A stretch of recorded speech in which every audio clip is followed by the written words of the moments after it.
Thursday, February 9th. I was right. Number 6 arrived this morning. It was my turn to meet the lift. I was standing in the corridor with a bag of rubbish in my hand, pondering my idea about escaping the lift when it came down, opened up, and there he was. His name's Russell Lansing. I know him. At least, I know who he is. I've seen his photograph in the newspapers and on the back of his book, Time and Stuff, Natural Philosophy in the 21st Century. He was in a wheelchair, tied and gagged, but he was awake. His eyes were open, scared, red and watery, but open. I wheeled him out and gently peeled the tape from his mouth. "Thank you," he gasped. "Where am I?" I started untying him. As I worked on the knots, I explained as much as I could. The 5 of us, the lift, the food, the cameras and microphones, it all sounded pretty weird. It's strange how you can get used to something and not realize how peculiar it is until you start talking about it. I know I've been talking to you for the last few weeks, but that's different. That's silent talking. This was real talking. Russell listened patiently as I told him the story, not saying anything until I'd finished. Then all he said was, "I see." Very calm. "Are you all right?" I asked him. He nodded, rubbing his wrists and looking around. "Drugged, I believe. No physical injuries." He looked at me. "How long have you been here?" "Nearly 2 weeks." 2 weeks? Seems a lot longer. "I'll bet it does."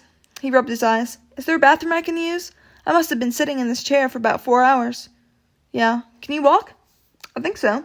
He tried getting out of his chair, but halfway up he winced painfully and closed his eyes, then sat back down again and took a couple of deep breaths.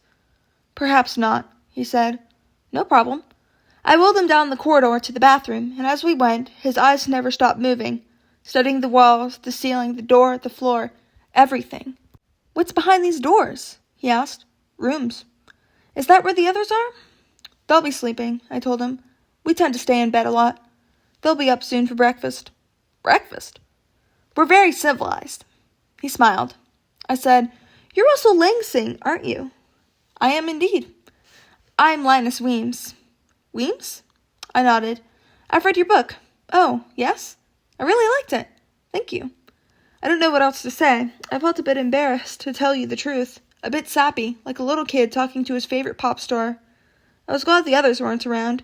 Despite the embarrassment, it was a nice little moment, and I wanted it all to myself. I'd found him. I knew who he was. I'd read his book. He was mine.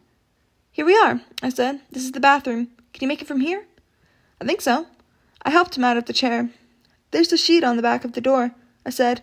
"Hide yourself from the camera." "There's a camera in the bathroom?" I nodded. "If you slip the sheet over your head, he can't see you." "Right. Well, thank you." I watched him walk slowly into the bathroom and shut the door. He's old, nearly 70, I'd guessed. His black skin is dull and gray, and his hair is all brittle and white.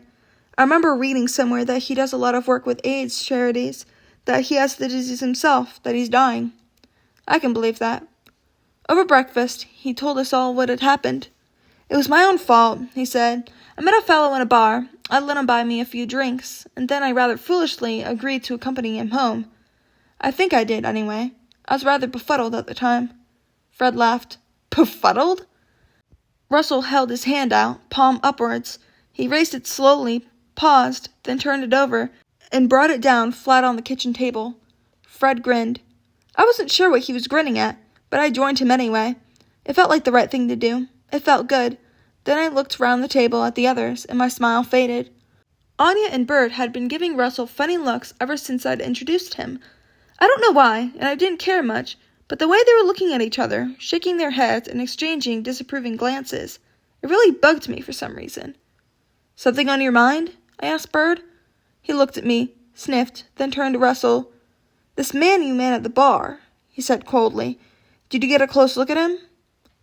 "Close enough." "What was he like?"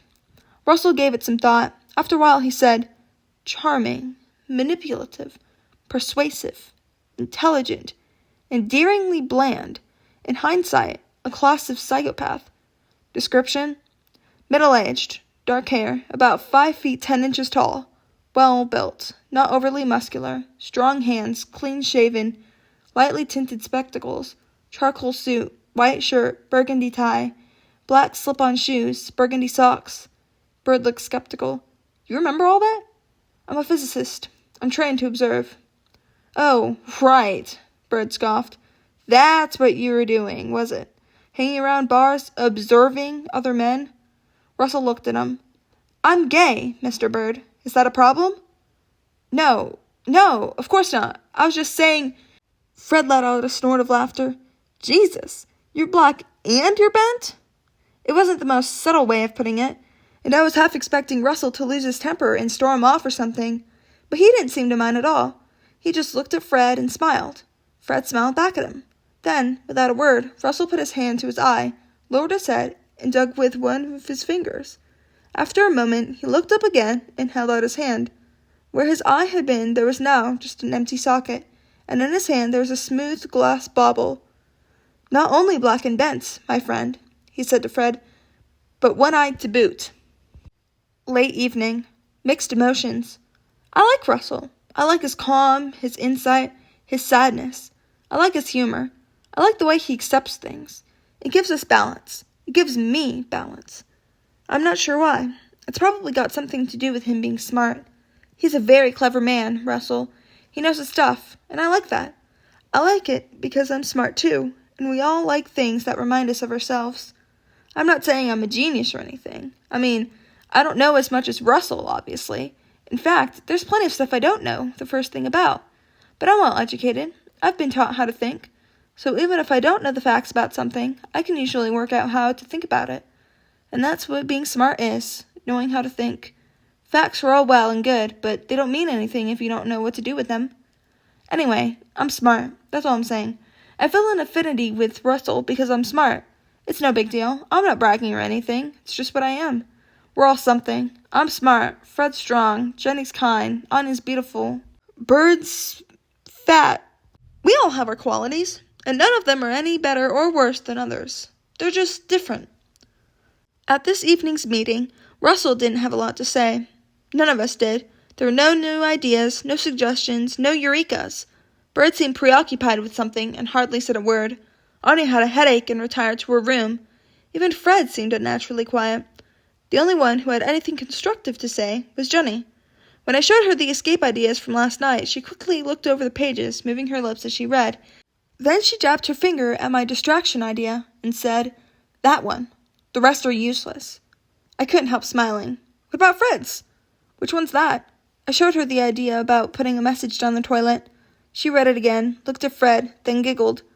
"What?" he said. "It's a good idea." "It won't work," she started to say. "Shh," I said. "Write it down. Here." I passed her a pen and a piece of paper. She bent low to the table and shielded the page with her arm. Her tongue poked out from her lips as she wrote. "What will the message say? We don't know anything. We don't know where we are or anything. What's the point of writing a message when we don't know what to write?" I showed it to the others. We looked at each other. "Shit," said Fred. "She's right." Jenny smiled proudly. After the meeting, Russell said he'd like a word with me. I made some coffee and took it into his room. He's in room 6. As I was shutting the door, Bird passed by, heading down the corridor towards his room, number 4. "Watch yourself in there," he smirked. I ignored him and shut the door. When I turned round, Russell was lowering himself gingerly into the bed. He looked to be in some pain. "Are you all right?" I asked. "It's nothing," he said, indicating the chair. "Please, sit down." I sat. Russell sipped his coffee and stared at the grill in the ceiling. "Damnable thing," he said eventually. "What, the camera?" "All of it. Everything. This place, all of you, the poor little girl." His voice trailed off, and he shook his head. "I saw her parents on television. It's all very disturbing." I didn't say anything. I didn't feel the need to say anything. I just sat there. It was quiet. The walls hummed. The time passed. After a while, Russell looked up and cocked his head. "The humming sound. Is it always there?" I nodded. He listened. He looked at the grill in the ceiling, then put his hand against the wall. "Small generator," he said, almost to himself. 4-cylinder diesel engine. He took his hand away and looked at me. "This is quite an operation." "You think so?" He looked around, nodding. "Most impressive." "It must have taken an awful lot of time and money." "What do you think this place is?" I asked him. "A basement? Do you think we can get out? What do you think?" "Whoa," he said gently, holding up a hand. "Sorry. You must be tired." He smiled. I'm always tired. I'm old. He sipped his coffee. I'll have a good look round tomorrow, and we'll see what we're up against. Perhaps you'd like to give me the guided tour? My pleasure. We lapsed into silence again. After a while, the silence was broken by a faint sobbing sound from the room next door. Anya. Her cries were muffled, as if she had her head buried in a pillow. Russell cleared his throat. The young lady? Anya. Anya, yes. Is she involved with Mr. Bird? Involved? I heard them talking earlier on. The walls are quite thin. He was in her room. They spend a lot of time together. He nodded thoughtfully. Perhaps more than Anya wants. What do you mean? He shrugged. She asked him to leave her alone. She sounded rather upset. Probably just frayed nerves, I said. This place can get to you. I can imagine. A strange thing happened then. His good eye started blinking slowly and steadily, and then his face stilled and his eye glazed over, and he just sat there staring into space. After a while, his head began to sag, as if he were falling asleep. It just hung there, bowed to his chest. I moved my chair, squeaking it on the floor, and then I noisily cleared my throat a couple of times, but he didn't seem to hear me. I started worrying that he'd passed out or something. I was just about to get up and give him a nudge on the arm when his head gave a little jerk, and he suddenly straightened up, his eye wide open. Oh? He said. What? Mr. Lansing? He looked at me. Confusion showed briefly on his face, and then it suddenly cleared again, and he smiled. Linus, he said. Linus Weems. That's right. Charlie Weems' son. I looked at him. I'm right, aren't I? He said. You're Charlie Weems' son? How do you know that? Well, Weems is quite an unusual surname, isn't it? And I remember reading an article about your father a few years ago, in which he mentioned a teenage son.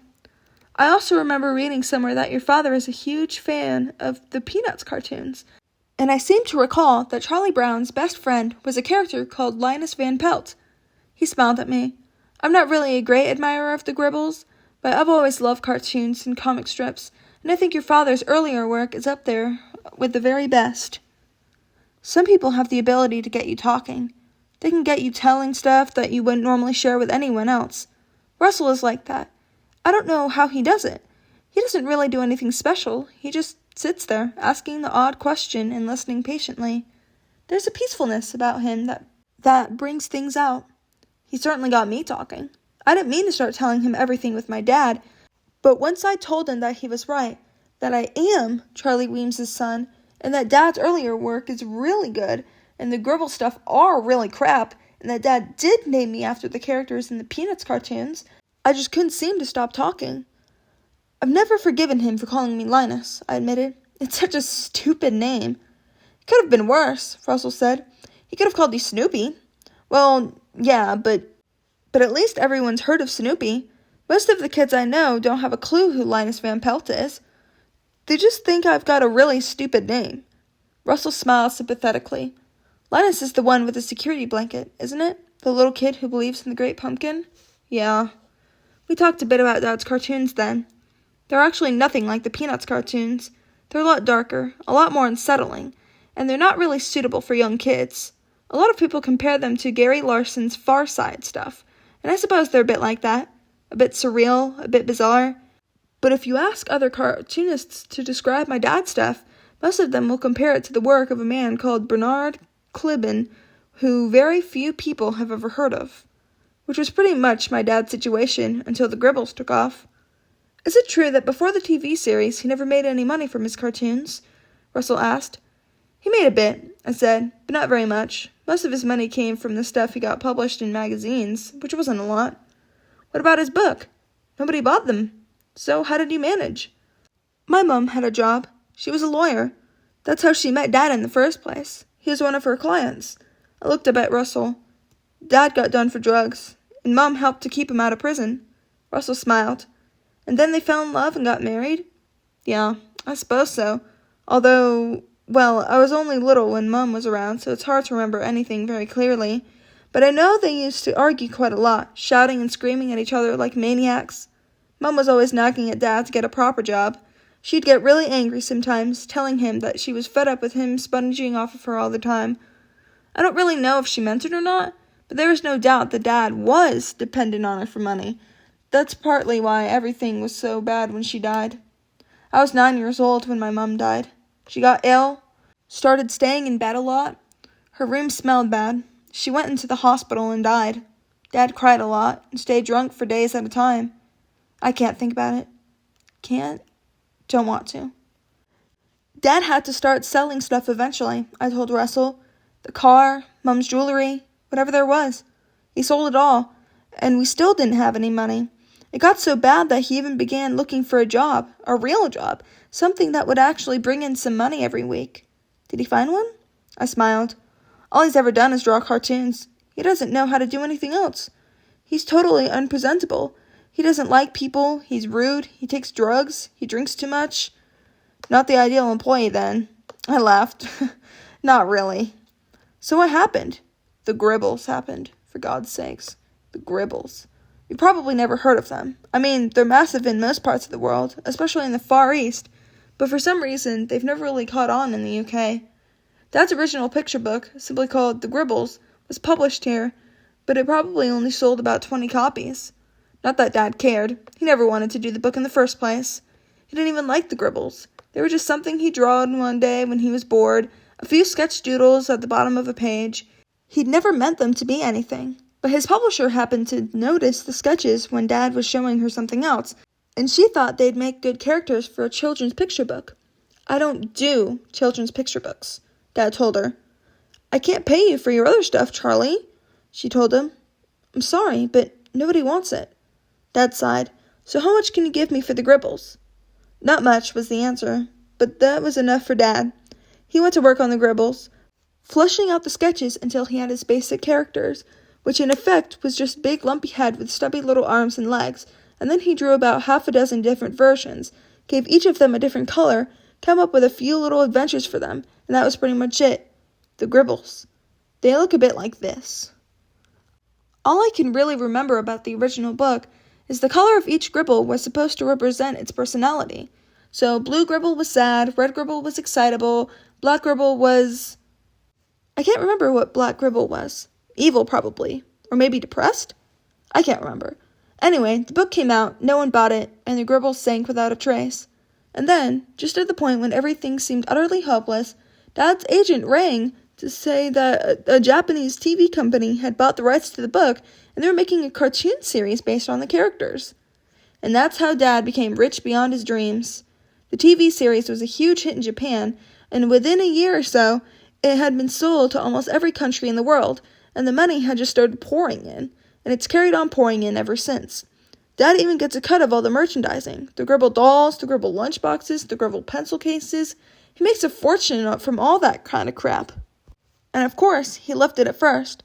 He bought all the stuff you're supposed to buy when you're rich. The big house in the country, the beach house in Santa Monica, the villa, the cars, the boat, vast amount of drinks and drugs.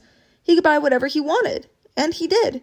But after a while, and after he'd stuffed so much cocaine up his nose that he was almost permanently up in the clouds, he began to realize, or at least tell himself, that money alone wasn't enough.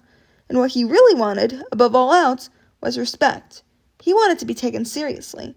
He wanted to be known as an artist, as someone with something to say. He didn't want to be remembered as the man who created the Gribbles. An interviewer once asked him if he was proud of them. Proud of the Gribbles? Dad snorted. I despise the fucking things. And now, the more money the Gribbles make for him, the more bitter and twisted he becomes. It eats away at him every day. It drives him crazy. And that's why he can't stop chasing around all over the world, trying to get his projects up and running.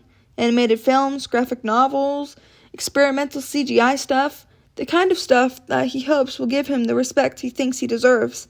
And that's why I've had to put up with too many years of boarding school, too many years of cold gray walls and twisted teachers and snotty kids with savage minds. It got to the point where I just couldn't stand it anymore, I told Russell. It was driving me mad. I mean, it probably wouldn't have been so bad if I'd had a home to go to at the end of the day, but I didn't. I had to live there. I had to be there all the time, day in, day out, night after night, having to put up with the same old crap, the same stupid jokes about my name, the nasty little comments. What kind of comments? Russell said, if you don't mind me asking. Nothing much, really. Just the usual small-minded shit, you know? The kind of stuff you get when you don't fit in. you're some kind of weirdo, or you must be gay or something. I looked at Russell, suddenly embarrassed. Sorry, I said quickly. I didn't mean... It's perfectly all right, he said, smiling. I know exactly what you mean. Life can be hard when you don't fit in. I nodded. It wasn't even that bad, really. I didn't get beaten up or anything. Most of the time, I didn't really care what the other kids thought of me anyway. But I just couldn't stand having to be with them all the time. Watching them eat, watching them wash, hearing them belch and fart, smelling their smells. It was a ridiculous way to live.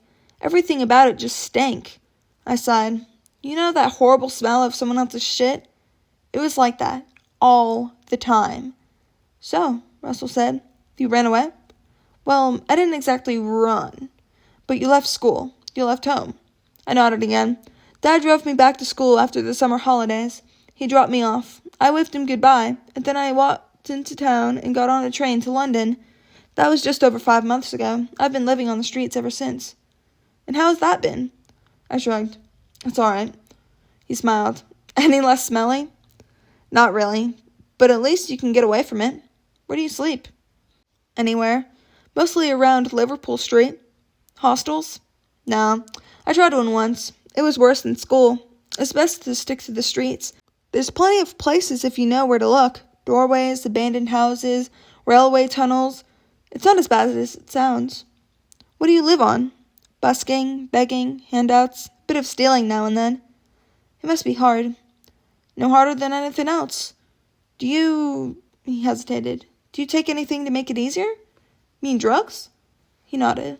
No, I said. I don't take drugs. I've seen what they can do. I don't want to end up like my dad. But there must be a lot of drugs around? There's a lot of everything around. Russell went quiet again. He just sat there, staring silently at his shoes. It seemed a reasonable thing to do, so I joined him. They were nice shoes to look at, like Teddy Boys' shoes, black sweets uppers and thick rubber soles. After a while, he looked up at me and said, You are a remarkable young man, Linus. Why's that? You stick to your guns. Do I? Well, you must get offered things all the time, drink, drugs, whatever, and you just say no. I think that's very admirable. Not really, I said. I just don't want to die, that's all. Now it's late. I'm tired, exhausted. I haven't talked so much for ages. I don't think I've ever talked so much about Dad. I'm absolutely drained, but I can't seem to stop writing. I feel a long way from everything. Floating, sad, apprehensive, cold. I wish things were different, but they're not. They never are. They can't be. I can't get Dad out of my mind. I keep wondering what he's doing right now. I try to picture him at home, in the front room maybe, sipping brandy in front of the fire, or in the kitchen at the table, surrounded by dark oak beams, the sealed brick walls, the copper pans hanging on the wall. But I can't see it. I can't see anything. It's all too far away. Too long ago. Everything is too long ago. I have hazy memories of being at home with Mum and Dad when I was little, but I don't know if those memories are true or not. They run like bootleg DVDs in the back of my mind, all grainy and jumpy from being copied too many times. I remember Dad making up stories and poems for me, singing me songs, showing me cartoons and pictures and books. But it isn't him. It's just a memory of him. And Mum? I don't want to think anymore. I wish I'd asked Russell if he'd heard anything about Dad, if he'd read any recent articles about him, or seen any interviews or anything. He does interviews sometimes, trying to promote his latest projects. He never talks about the Gribbles, though. He doesn't usually talk about his personal life, either. But I thought that maybe if he had been on TV or something, he might have mentioned me. A message or something, a plea for information. But I guess Russell would have told me if he'd heard anything. It's hard not caring. Hard enough to make you cry.